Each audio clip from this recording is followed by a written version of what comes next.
we are both moms. We're both dentists. We both really love our careers and we both love our children.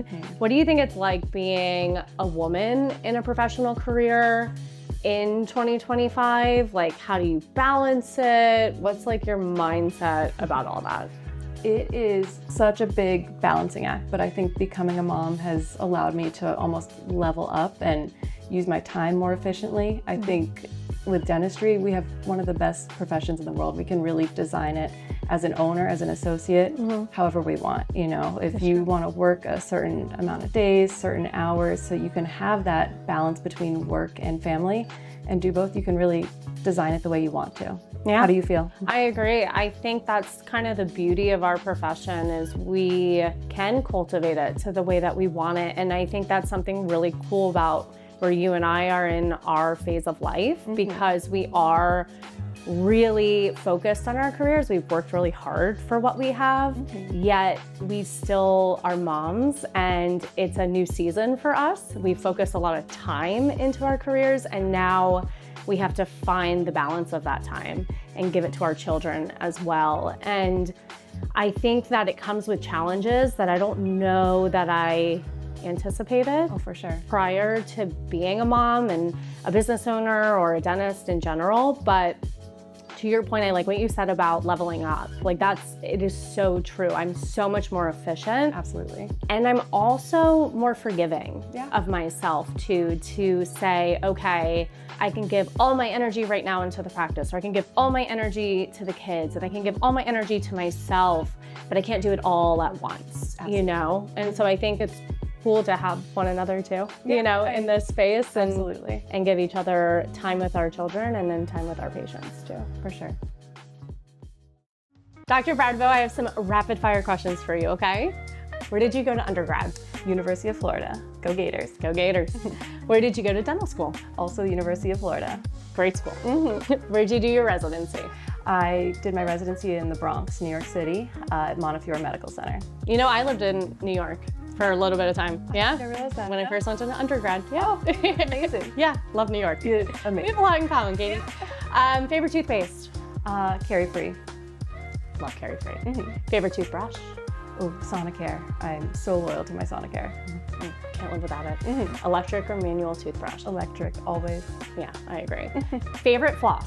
Reach Pup, and it's on our Amazon storefront. Perfect. Do you like traditional floss or water pick? I prefer traditional floss. It's just a little less messy, but whatever is going to make you floss and get in there is the way to go. I agree. Over-counter whitening system?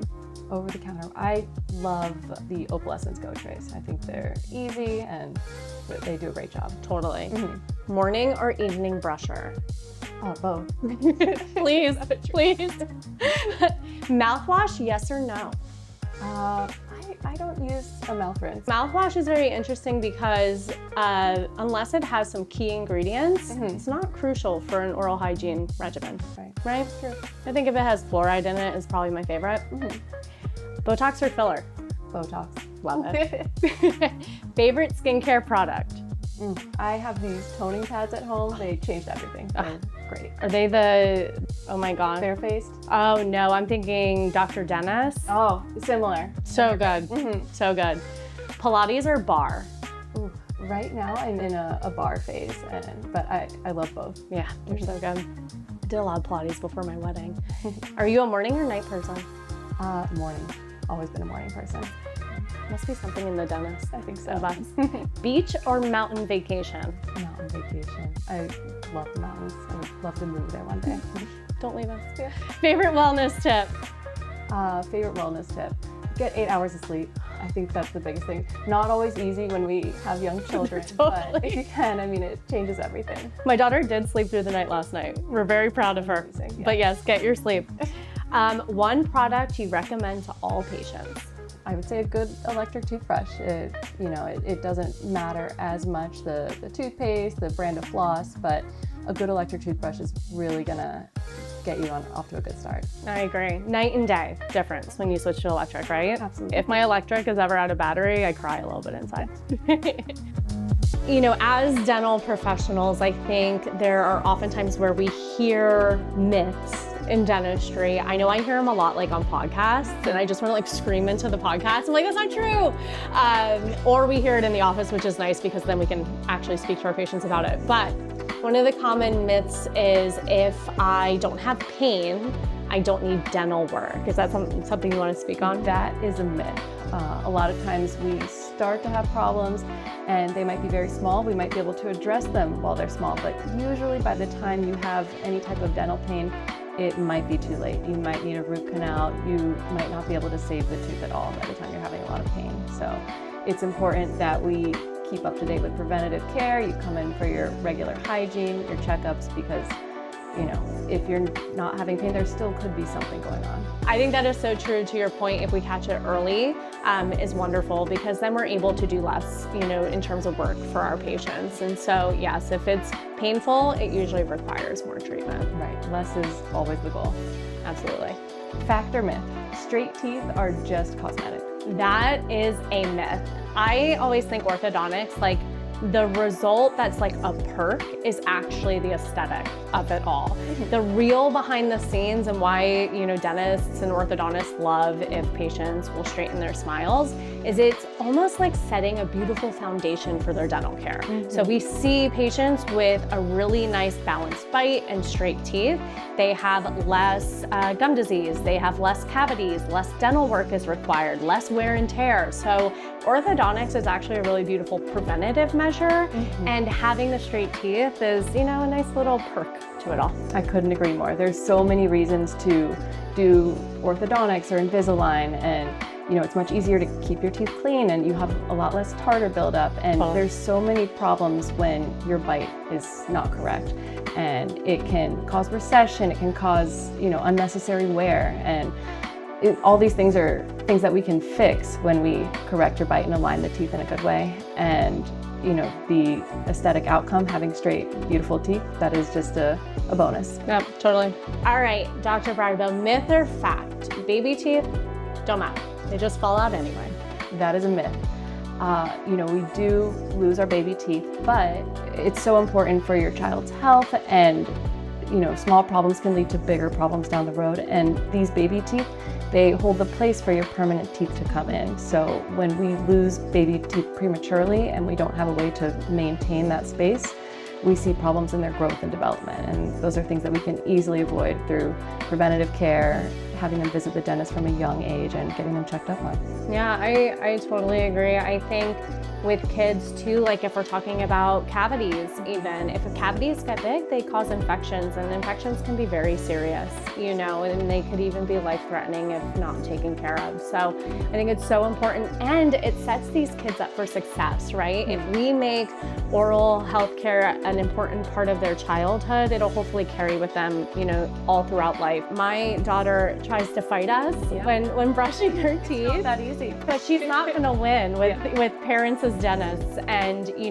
now she's really excited. She has her electric toothbrush and she's ready to brush in the morning. And we have little flossers. And I think the more that we just make it part of her daily routine, the more she's excited about it too. And I think something that we are learning is so important is we as parents have to be brushing for our kids, I think, for a lot longer than we realize. And, we can we can teach them how to brush, but it's still important that we get in there and do the job until we're incredibly confident that they are doing a good job cleaning their teeth themselves. I let her do it, give her the autonomy, which is great. But yes, we go back in there too, and you have to brush the tongue too. That's her favorite thing recently. I'm glad she's learning.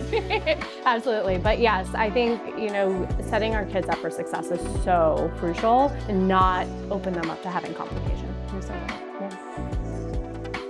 Funny story, when I was in 5th grade, I had to write a speech for school. And I wrote a speech about how much I hated the dentist. Competed at school, won that competition, went on to a county competition. And funny enough, for my graduation, my parents framed it for me. Oh my God. So I have the speech, and it's comical. Looking at it as like a kid, I don't know if it was necessarily fear. I did have a lot of cavities as a kid. I ate a lot of candy. But I just didn't love the experience of going to the dentist. And now that I am a dentist, it's just the most ironic thing in the world.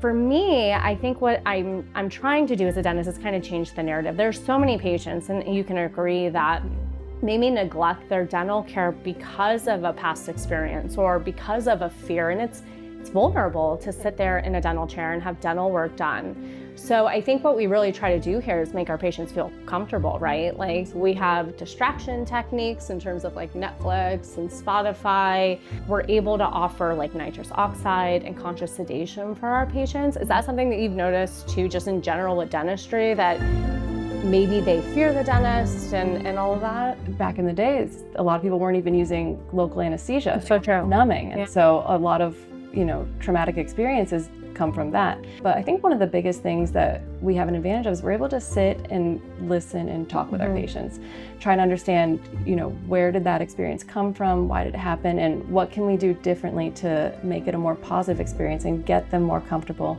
coming to the dentist more regularly and, being more proactive about taking care of themselves. It's something that I love about being a dentist is actually getting to know our patients and to cater their treatment specific to them, right? So to find how we can make a bespoke experience for them that they're not gonna get anywhere else, right? That they can really feel like they're taken care of, they're heard.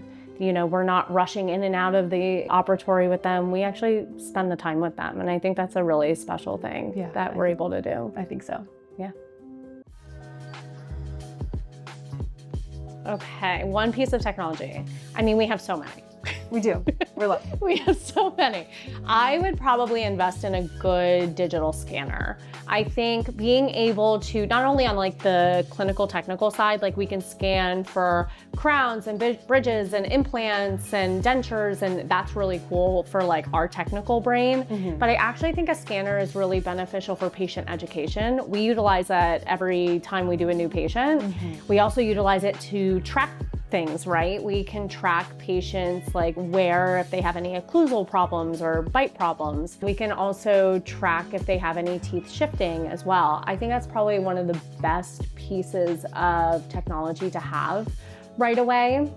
And then beyond that, I think a CBCT, a cone beam, is really crucial. It's just really awesome what you're able to diagnose and what you're able to see, and especially like for you, placing implants, it's the gold standard. We can't be performing at such a high level without that technology, I would say. I completely agree. Yeah. And we're catching so many things early. Infections, broken teeth, we're able to see a lot more quickly, and we see them better than just your standard bite wing or PA. So it's really changed how we practice. And I think what's really interesting too, and I think probably a lot of new grads feel this as well, especially like if they're doing a startup or they're acquiring a practice, is like, I need to have everything all at once. And I think I did that as well, but I think the best thing to do is just plan it out. It's so helpful, the scanner, for patient education, to be able to zoom in and really have them seeing what's going on in their mouth. And photography does that as well, but being able to manipulate it with their own hands,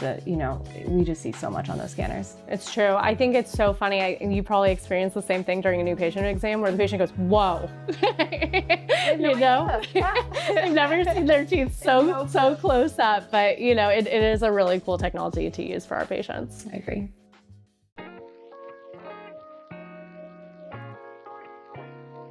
Dr. Brattebo, what is your favorite procedure to perform?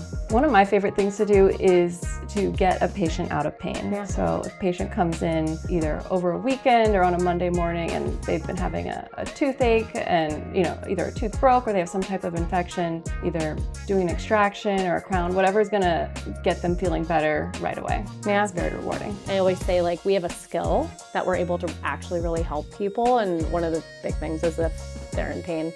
And I think on that note too, of course, I love helping in that realm as well, but I also really love smile makeovers for the same reason, right? Doing cosmetic dentistry because there's an emotional component to it. Patients are doing it because they want to change in their life, and we get to be a little piece of that story for them, which I think is really cool. Those can be so life-changing, and it affects their confidence and their self-esteem. It changes how they present themselves. It's totally amazing. I know. It's really awesome. It's like we're in the background dancer, to their main story. What are you proud of outside of dentistry? My family. I have a 13-month-old son at home. His name is Theo. And He's a cutie. He's so sweet and so fun and happy. We've started swimming and, exploring local farmers markets together, and just seeing the world through his eyes right now has been very rewarding. I agree. I remember people telling me this when I was like pregnant, that it's so cool you get to see life like from your child's eyes. And I think that's probably one of the coolest things about having kids, because I think we overcomplicate things as adults. Like we're always overthinking, overanalyzing, and we can get caught up in the day-to-day. But for a child, like seeing an animal at a farmer's market is like makes their day. Yeah, something so simple Totally. as that. It's really sweet. Absolutely. I would say number one, family.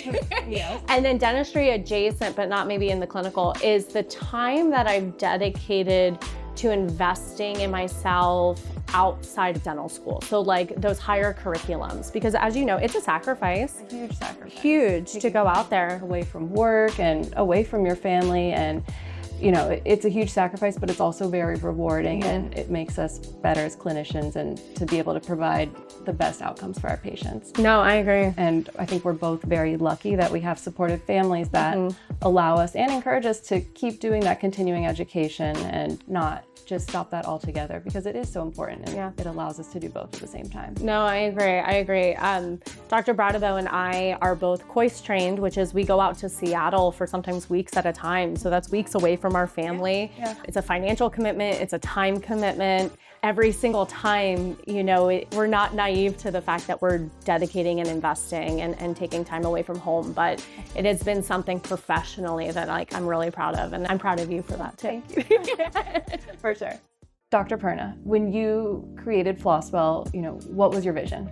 When I was creating Flosswell, I was really looking to take that vision of concierge care for patients and bring it to life. So for us, I want all of our patients to feel so welcome that they don't feel like they're stepping into a dental office. They're stepping into like a luxury experience. Like we really care about our patients' overall health, and our dental health is a piece of that puzzle. Absolutely. Without a healthy mouth, like you're just setting yourself up for failure for your overall health. And so when you're coming here, you feel welcomed, you're comfortable. I laugh, our patients are often like, you guys are just always in a good mood and laughing. And like, that's the goal, is like, we wanna have fun. You wanna have fun going to work every day. I wanna have fun going to the practice every day. We want our team to have fun, and we really are a family with our team. We care about each other, and it's not just a job for us. It's a mission and a passion. It really is. To your point, I think a lot of patients are realizing that dentistry is more than just your teeth, and so many dental issues, they're a sign that something else could be going on in your body, systemically. Yeah.